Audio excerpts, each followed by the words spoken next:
like you said, I drummed or whatever. Like I'm a drummer and won Minneapolis Battle of the Bands, but then we won a $10,000 recording contract. So first time ever. What? Yeah. So I have a CD out. Take your mark. Do we want to make an intro later? Where it's just us, and then we say and we've got a guest today. So let's get into our interview with Jon. We could. And then do the title. Sure. Yeah. All right, for today's episode of the Coach's Lane, I'm Sam. I'm still fixing my hair. And she's Hannah. Today we've got a super good episode for you. We've got Jon Hazen, our diving coach, that's going to join us. It's our first guest on the episode, so please like, subscribe, and give us that feedback so that we can grow the channel. Hope you enjoy.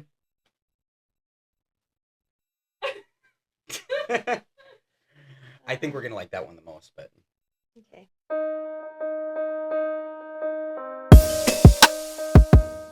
Start the pod out right. Yeah, let's because that's the only way to do it. Yep. All right. Ready? Yep. Cheers, in.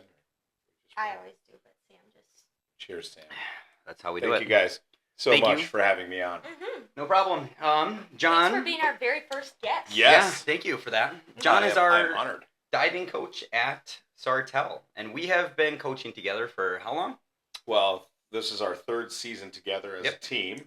And then Sam, we had one season at the college level. Yeah. I knew you from the St. Ben's year that we had, and I specifically remember judging diving at blue and red. Do you remember that? Blue and red. Oh, Or is it blue and red? Red and blue. Right. The alumni. Do you remember sitting with me and I was judging diving?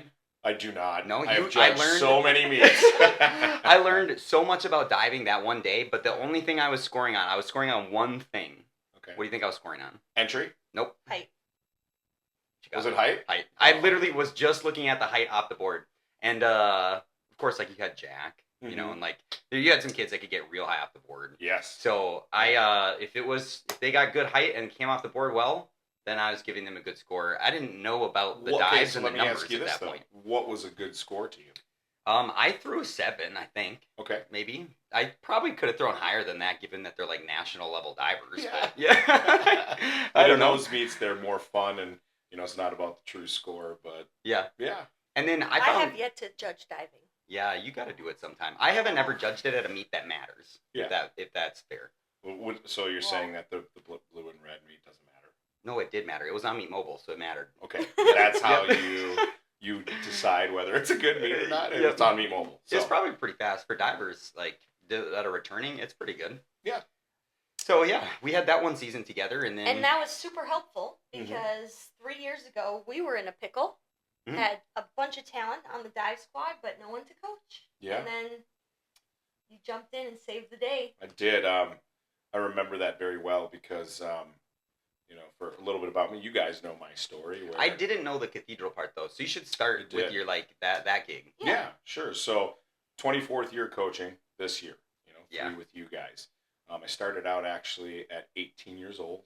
I'm a young age of 41 right now, so 24 years already. Both mine every time. I was going to dive for St. Cloud State right after high school, and I got reached out to by an athletic director from Cathedral, Mr. Keenan, good guy, and they were looking for a diving coach, and I dove and swam with his son on our team, and he reached out, knew that I was graduating, and they were looking for a coach, and I said, well, I don't know how that would work, where I would dive for St. Cloud State, have school, try and work, and coach, and I kind of thought about it, and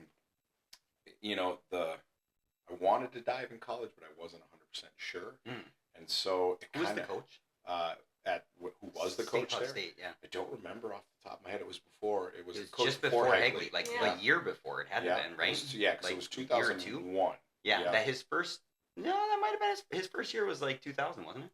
I don't know. It could have been. Either I don't even remember who the coach was at that time. Yeah. But it was very short-lived. They told me when the first practices were, and then it coincided with coaching, and so I kind of talked to my parents at that time as a young kid, and they're like, well, you could still do the thing that you love, which you love diving, but you also love people, and you also love, just being a part of the sport. And And they said, also, you're going to get paid for it. Yeah. I was like, well, I was like, Especially hey, as an 18-year-old. as a young 18-year-old, they showed me what the contract was, and I look back at it now, I was like, I was rolling. I was like, sweet. So I still can be involved in the sport that I loved, get paid as a young 18-year-old, and little did I know that sparked the trajectory of where I am today. Yeah. And so I coached Cathedral from 2001 to 2006. And how were those years? Amazing. And I think we kind of talked about this a little bit, where you look back at some of those years and you don't know how good it is until you're out of it. Yeah. So you have experience. Yeah. You had like enough teams where you're like, oh my God, I was fortunate as heck. And I was. Yeah. I had my first year, I believe I had 3 divers make it to state my first year in the top. For those that don't know, we've got the coach's lane, but in part of the coach's lane is those diving boards, right? It's top 4 that make it in the section go to state, and I had 3, and I didn't know how good that was, and then every single year I had 1 or 2, and the first year I think I had like the two make top 16, 1 missed the cut, and then the next year after that they were top 8 for 4 or 5 years. And I had my first All-American on that team, which is Kayla Edelbrock. Hi, Kayla. She's now Kayla Poole. But she was nice. She took 3rd, and then this will kind of go into some philosophy how I coach. But I started talking where each year you got to start where we end. And so with her, she just kept going. And to your point, Sam, we talked about it. I never knew how good it was until I look back at it now, where she was scoring 250s, 260s, 270s, and then on top of that, I also had other good divers that brought up, with them, because you have a good diver, younger divers get to see that, they get to try some more things, and it was crazy. And so I did that for 6 years, and then that was just for the girls' team. Cathedral never had a boys' team, and for the boys' team, I bounced around. I did Tech, I did Apollo, I did Monticello for a season. Ooh, that's a haul. And then after that, Sauk Rapids and those types of things. So I was all over with schools, and then I moved from Cathedral to Sauk Rapids and took over, because I was there for boys, and took over for boys and girls. Yeah. And then I was there throughout 2010, I believe, was my last year. And then again, I look at that where I was blessed to have great divers at Sauk Rapids as well for the girls and the guys team. I had my first state champion through Sauk Rapids, Macaulay Tim. Yeah. And I coached Wes Schlichting there, who I also eventually then coached in college. And Wes was actually my first college All-American too. So again, I look back at those times where, they're like, oh, you're such a great coach. Well, no, the coach is only as good as the athletes, and the athletes really are who make you. Yeah. And so I did that up to there, and then there was an opportunity where I got the opportunity to go to the next level in college. And so I applied for a Division III program at St. John's and St. Ben's, and that was back in early 2010. And once that happened, they offered me the position, and then I was at St. John's and St. Ben's for 11 years. Yeah. And good times there. It was a little bit different because I had only coached 1 meter.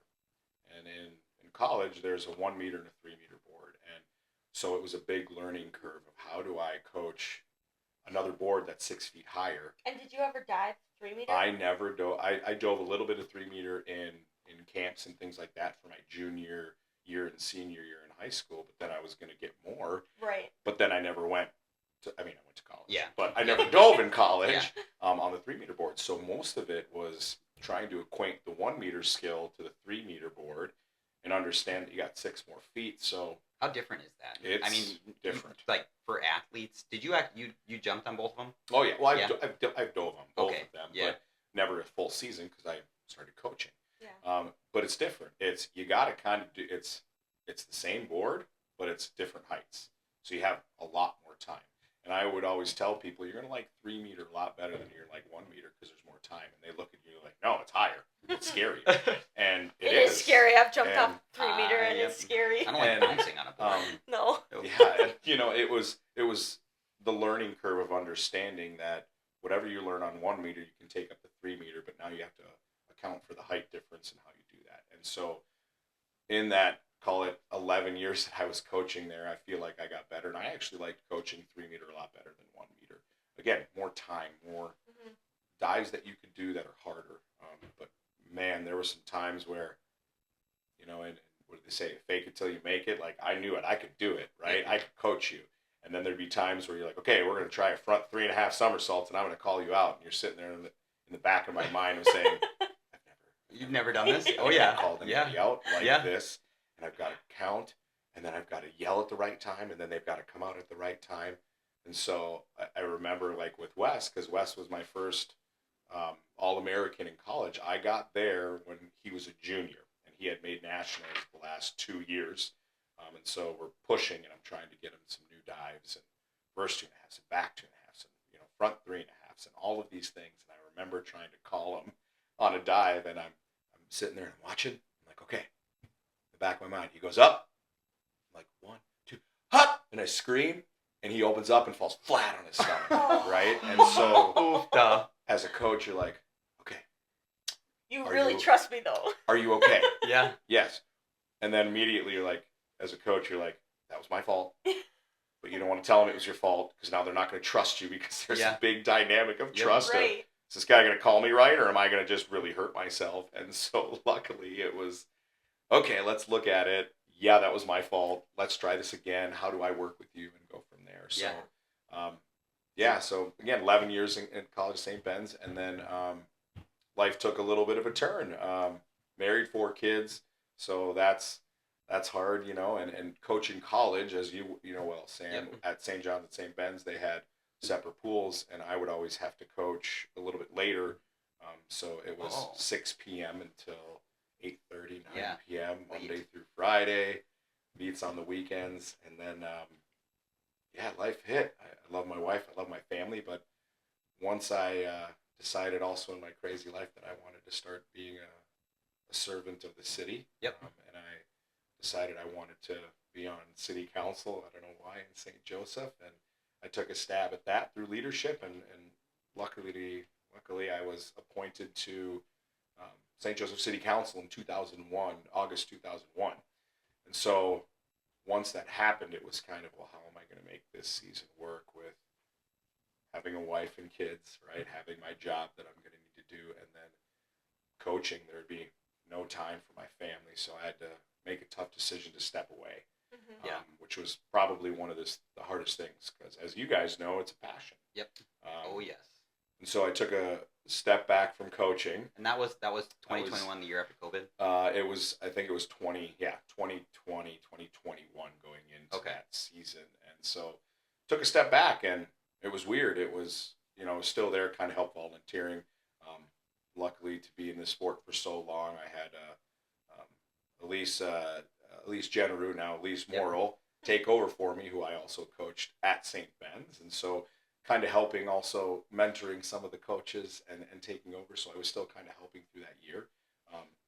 Public servant, did what I needed to do. And then it was like, okay, well, I'm not coaching anymore. And then I got a phone call like I do every August from many schools reaching out. Hey, are your athletes, do they want to coach? We're looking for diving coaches. There's no one out there. Do you have anybody? Very hard to find diving coaches. Very hard to find diving coaches. And I said, well, I can reach out to the college and the kids, see if they have it. And, I've been blessed to have a lot of my athletes turn into coaches, which is great. But still couldn't find anybody. And so I remember I had Mr. Shane Kuzler there at your principal reach out, who I coached with Shane at Sauk Rapids back in the early 2000s, looking for someone. And I said, well, I'm not coaching right now, and I might be able to help you if you can't find someone, but I just can't give you guys 100% of my time. And you guys know this story, and it was like, I'm maybe 50%. I've got meetings, got my family, my service to the city that I need to do, and I might be able to help you out for a little bit. And he goes, yeah, sounds good.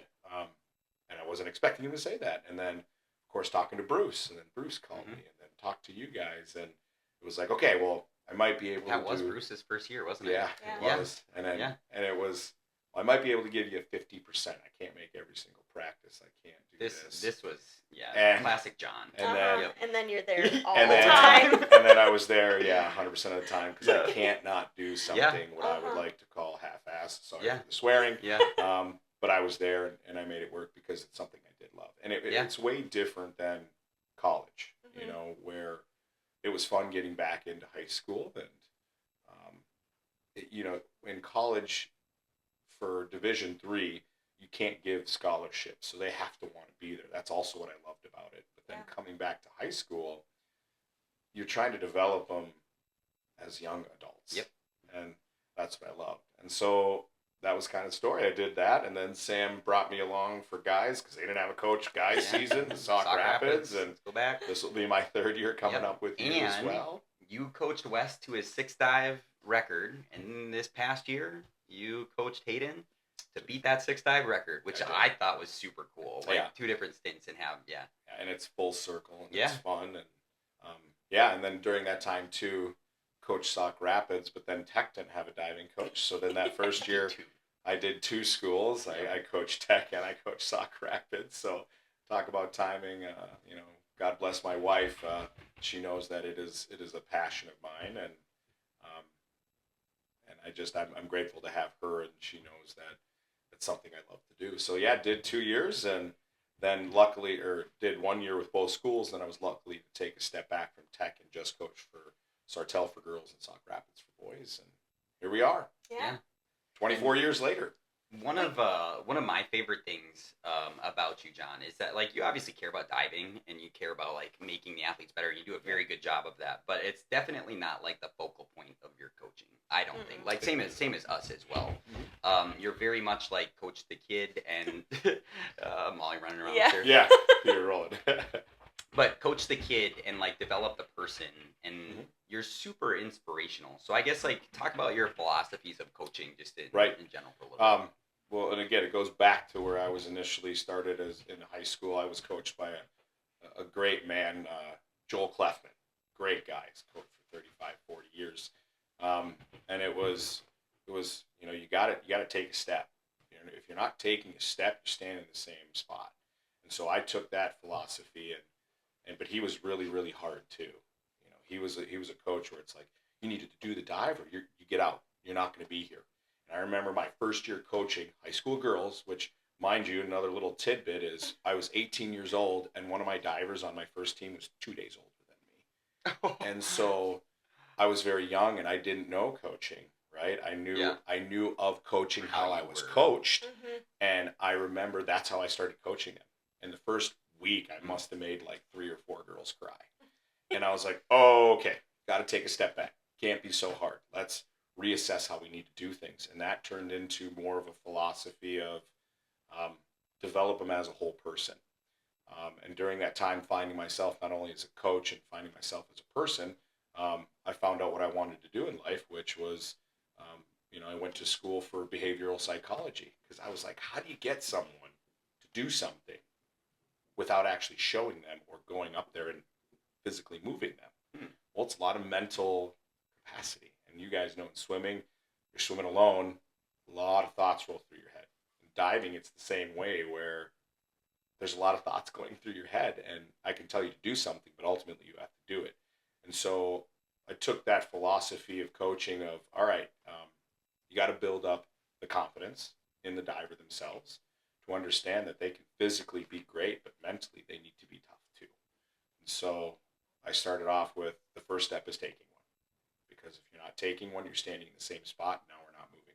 Whether that step is unfortunately backwards or forwards or left or right, we're moving and we're going forward.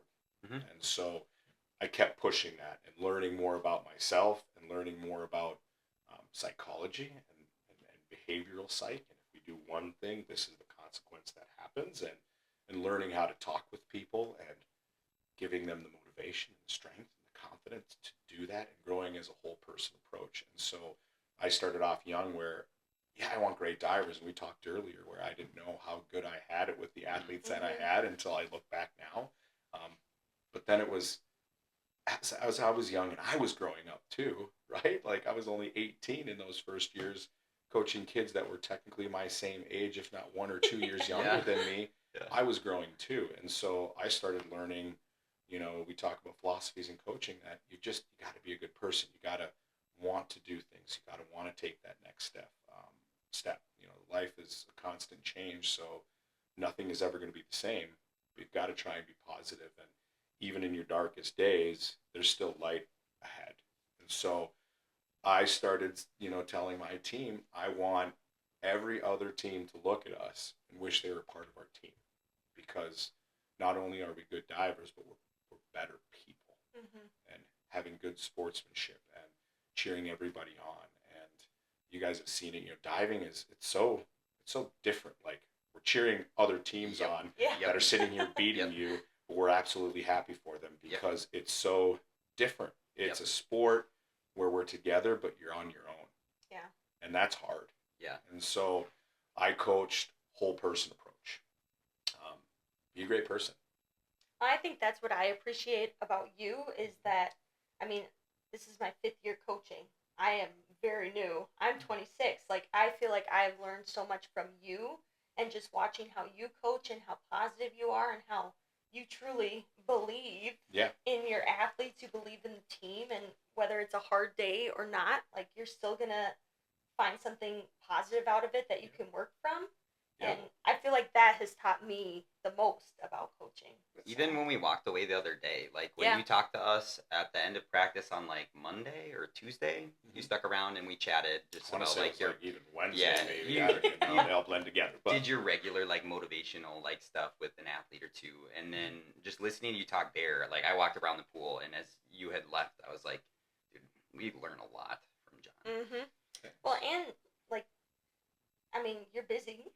You have That so is much very going much. on. I don't know how you do it. And like you still make time for our swim family, our swim and dive family, and you have you have your 4 kids, your wife at home, and like you are very honest with the girls too. Like, you're choosing to be here and choosing to coach them, and all the things that you are, compromising so that you can be there and coach them. And I think that helps them buy in too. Yeah. Right. Because they're like, wow, he's giving up all this time with his family, all this time from work, and like, making all of these things work. Yeah. And like literally all these things. Yeah. What did you do this morning, Jon? I was out knocking doors. Why you knocking on doors? Because I'm running for mayor in St. Joseph. So took my oldest son. But to your point too, it's one of those where when we talk about high school specifically and kids growing up, like, I had that opportunity to have a lot of good mentors guide me, hopefully in the right direction that they thought, and that is one of a true passion of mine as well. And so you're right, it's hard some days, because I told them that, like, I think I told you guys that. And again, I love my wife, but we have a strong family, and the thing I love too is my kids know that I love them even when I'm not there, because you've got to tell them that. And you have to have that passion and that deep drive to want to see other people succeed, and that's what I truly love. And I tell them that it's not if, it's when we have bad days, because we all have it. And I just feel like even in the last 5 years, personally, my growth has been exponentially great, because I'm working on myself. And how can you help someone else if you can't help yourself? And so I've been doing a lot of soul searching in myself of how I can be a better person, and not just a better person, a better husband, a better father, a better coach, a better son, a better brother. But it starts with me. And so I try to give that to them as well. And you guys know you're shaping young minds, because they don't have to be here if they don't want to. No. Right? Yeah. But they see us sometimes more than they see their own family. Yeah, we did that. And a little bit of math. And you do that math, and it's crazy. And it hits close to home in my heart, where it's like this week I told you, it's like, hey, saw my kids Monday night, put them to bed, woke up Tuesday at 4:30 in the morning, they were sleeping, went to work, got off work, drove to Fergus Falls, had the meet, drove back home, they were sleeping, woke up Wednesday 4:30, they were sleeping, came to practice, and then I call my wife every single day, talk to the kids on the phone, but it's different not seeing them. And then got home Wednesday, and they were at church doing their Awana stuff. I went to bed before them. Woke up Thursday, they're sleeping, And so you're talking Tuesday, Wednesday, and all of Thursday. I didn't see at least my 3 boys. They were sleeping every time I was there. Saw my wife and my lovely little girl. She's just a night owl. Which is so, nuts because she's the youngest. But yeah, right? but then they support and they come there, and it's trying to tell those athletes. And I told them that story, and it's like, but I've seen you more this week than I've seen my own kids. And I do that because I know you're here and you want to be here. But if you don't want to be here, then you have the choice to leave. So it's giving them choices. And it's letting them buy in to understand that my time is valuable. But the time that I have with you, I am there 100%. Now, if you don't want me to be here, guess what I'm going to do? I'll go home. I'll go see my wife and kids, right? But I think, and we had a tough week this week in the sense of 4 meets, 8 days. Yeah, 4 meets in 8 days. Tuesday, Thursday, and then that's how we missed the lineup deadline. Like, we had a meet on Tuesday, meet on Thursday. We were supposed to have our lineup for this coming Saturday and yesterday. Yeah. But we did that this morning. Yeah, we did it. But mistakes happen. But it's crazy. And it goes back to what I tell them. It's not if, it's when we're going to have a bad day. And it's what you're going to do when the when happens. I think that's so applicable to just to diving. Yeah. Because, like, as a diver, you have to be willing to fail. Yeah. You have to. You got to put yourself out there, and when you do fail, because it's not if, it's when. Yeah. You got to be able to get back up and do it again. And talk about, like, it's gymnastics too. You look at it, but it's a sport where literally you are being judged. Yeah. Yeah. Like, you are being judged, and it's quiet, and everybody's looking at you. Good luck. No pressure. Like, hey, do this dive when I tell you to do it. Oh, you smacked in front of how many people watching you? That's embarrassing, right? So you're right. It's crazy. So well, one more thing before we close this off. How's the hot tub going? Oh my goodness, I think we spoiled them too much. They need to get a chlorine thing for it because it's getting gross. It's a little smelly. Yeah. But yeah, it's going good, and I think they like that. Divers, they need warm water. Yeah, apparently. But not too warm because you don't want their legs to get a little bit crazy. Yeah. So. But. And then the advice that you would give athletes first, and then we'll talk about like advice you would give coaches. Well, again, for athletes just in general, especially in diving, I mean, it's not just diving. It's anybody that's an athlete is, be a good person. You can still be, call it aggressive, and you can still be strong, and you can still be bold, and you can still want the best of the best. But in turn, sometimes it's okay to get humbled and to be humbled and understand that there's so many other people out there that you don't know what they're going through. And sometimes it's not always about you. And the advice I would say is just be happy and understand what you do have. But also be kind to other people and bring them in, bring them along. That's the biggest thing I can tell athletes. I want great divers, but I want better people. Be a good person. Be positive. Show yourself that when you wake up, if you're having a bad day, guess what? You can turn it around. But you have to choose to turn it around. It's that I choose, I feel, I am, which I am all about, because even on those hardest days when I roll out of bed, and guess what? I want to go back to bed. I don't want to parent. I don't want to coach. I don't want to go to work. I force myself mentally to say, I can do this. I'm going to be happy. I'm going to choose happy.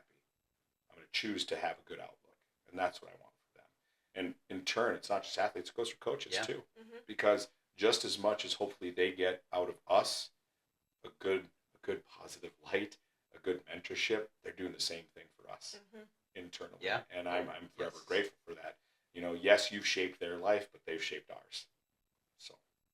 Yeah, and I will say I'll get sucked into a meet sometimes, and I feel like I'm pretty good at the projecting the like positive and like uplifting at a meet. But there are plenty of times where I know that I'm like, I don't not sulking, but in just a not as good of a mindset as I could be. And you have come over and just like, I don't know, you can tell that you're conscious about it all of the time. Like it could be a bad day on the boards, a bad day for the team or whatever, but there's still like positivity exuding from you. So yeah. Well, you're very good at like compartmentalizing too. Yeah. Like I struggle if I have a bad day at school. Yeah. Then like my 3-minute drive over. Yeah. It's so hard to turn it off sometimes. Yeah. But I also think that's what's nice about the three of us too, is we can be like, tough day today, let's show up for the kids. Here we go. Yeah. Which is And- nice and to have we you all have guys it. to lean on too. Like, and, Yeah. you guys see me, too. It's like I struggle too. yeah. We all do. But when you're at the task at hand and you have minds that you're trying to shape, Mhm. we've got to be the best people we can be too. But we've also got to let them know that we have our struggles as well. Yep. And so that's a great thing to keep working for. So With Well, that, We've loved having you as our coach. yeah, Obviously, we'll see what happens with this Yeah. mayorship. yeah.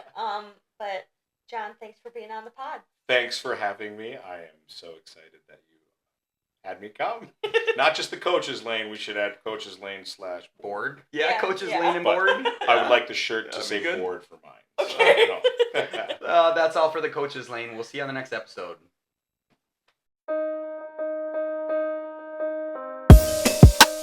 Hi. No, Bending it was thing. important that you're our first guest because, I mean, this is the trio. We've been through some stuff. Hey, Yeah. Yeah. trademark Jon Hazen 2000. Dad. And you're like, yes. Can I have a banana? And he's not quiet. Yeah. Do you guys have ever when you're sitting here and you're trying to cut it up and you just whoop, take two? Okay, take 3, 2, 1. And I mean, I know 5, 4, 3, 2, 1. Hannah, Sam, again, thanks for having me. You want to try kombucha? What? No, I'm okay, but thank you. Should I have one? Yeah. Okay. You do not have to have one. Did you crack this already? But give me another one. Also, this is probably the first Diet Coke I've had in probably 20 years. Really What? interesting. Regular Coke. This is my This is like my First third one today. Yeah, you No, guys it have is second my today. first today. you guys have a problem. Yeah, yeah.